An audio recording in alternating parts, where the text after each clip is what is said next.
But I am sure یہ start تو بہت پہلے ہوا ہوگا. کیسے ڈبیٹس میں آنا, ایک ایسی ایکٹیویٹی میں جس کو پیرنٹس عموماً اتنا انکریج نہیں کرتے, زیادہ فوکس اسی چیز پہ ہوتا ہے پڑھو پڑھو پڑھو پڑھو, اس لیے کہ اگر آپ پڑھو گے تو you will be able to do whatever you want to. Nobody thanks کہ ایکسٹرا کریکولر ایکٹیویٹیز اور خاص طور پہ ڈبیٹس وغیرہ جو ہیں کیا.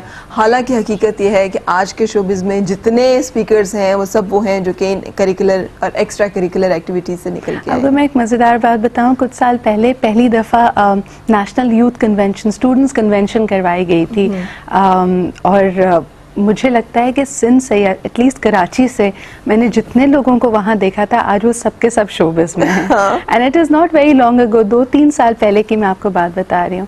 But you right, I think کہ ہر ماں باپ کی, ہر والدین کی یہ خواہش ہوتی ہے کہ ان کے بچوں کی پرسنالٹی بڑی ویل راؤنڈڈ ہو اور وہ جو کام بھی کریں اس میں نمایاں کارکردگی ان کی ہو. لیکن کئی دفعہ وہ بھول جاتے ہیں کہ ان کا جو پیمانہ ہوتا ہے اس کو ناپنے کا یا کسی طرح اس کو گیج کرنے کا, وہ میرے خیال میں اپروپریٹ نہیں ہوتا. کئی لوگ سمجھتے ہیں کہ صرف آپ کی پڑھائی میں اگر اچھے گریڈز آ جائیں تو آپ کامیاب ہیں اور آپ صحیح ہیں بالکل, لیکن in that way you will only nurture geeks, یعنی آپ بڑے پڑھاکو سے بن جائیں گے لیکن آپ کو اسٹریٹ نالج نہیں ہوگی. لائک میرے والدین کی اگر میں بات کروں تو شوبز میں آنے سے پہلے ان کا ایک بڑا سیٹ کرائٹیریا تھا کہ بیٹا پڑھائی پہلے ختم کر لو. So I completed my MBA, I did my summers in Oxford, اور اس کے بعد میں نے جو کچھ اسٹارٹ کیا. لیکن آپ صحیح کہہ رہی ہیں, اس کا سلسلہ بہت پہلے سے شروع ہوا تھا. اینڈ کیسے شروع ہوا تھا اس کی؟ I think it's very interesting کہ میں نے جب مونٹیسری میں, my mother tells me, I don't really recall it, لیکن وہ کہتی ہیں کہ جب میرا مونٹیسری میں ایڈمیشن ہی ہوا تھا تو اس زمانے میں جو بھی پرائز ڈسٹریبیوشن سیریمنی ہوتی تھی پورے اسکول کو انوائٹ کیا جاتا تھا. اینڈ میں اور میری امی وہاں پہ پہنچ گئے تھے. وہاں پہ میں دیکھ رہی تھی کہ سب بچوں کو بلا کے نا وہ پرائزز دیے جا رہے ہیں. اینڈ آئی واز, ابھی تو میرا ایڈمیشن ہی ہوا تھا, میرا پورا سال کمپلیٹ بھی نہیں ہوا تھا وہاں پہ. اب میں ایک دم سے جو نا, the inside, I don't know, the player in me, the competitive me, it just spoke out. مجھے تھا کہ مجھے بھی بلا کے اوپر انعام کیوں نہیں دے رہے ہیں. I started to cry. میں اتنا روئی تھی وہاں بیٹھ کے, and people were like looking کہ اس چھوٹی سی بچی کو ہو کیا گیا. And to the extent کہ وہاں کی جو پرنسپل تھی انہوں نے جا کے باہر سے ایک چھوٹا سا تحفہ لا کے مجھے دیا, but then I was adamant کہ جی مجھے اسٹیج پہ بلا کے کیوں نہیں دیا ہے.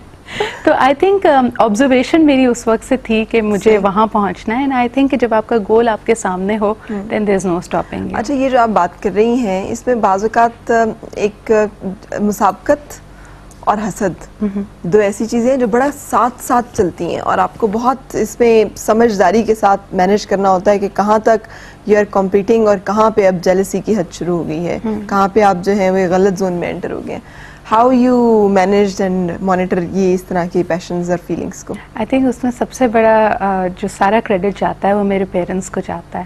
کہ آپ کو ٹھیک ہے ایک دھن ہونی چاہیے, ایک لگن ہونی چاہیے کہ آپ جو پانا چاہتے ہیں, جہاں اپنے آپ کو منوانا چاہتے ہیں, کہ آپ کی بھی ایک ہستی ہو, آپ کا بھی ایک نام ہو, لوگ آپ کو آپ کے نام سے جانے رادر دین کہ جی آپ کس طبقے سے تعلق رکھتے ہیں یا آپ کے پیرنٹس کی جو لیگیسی ہے.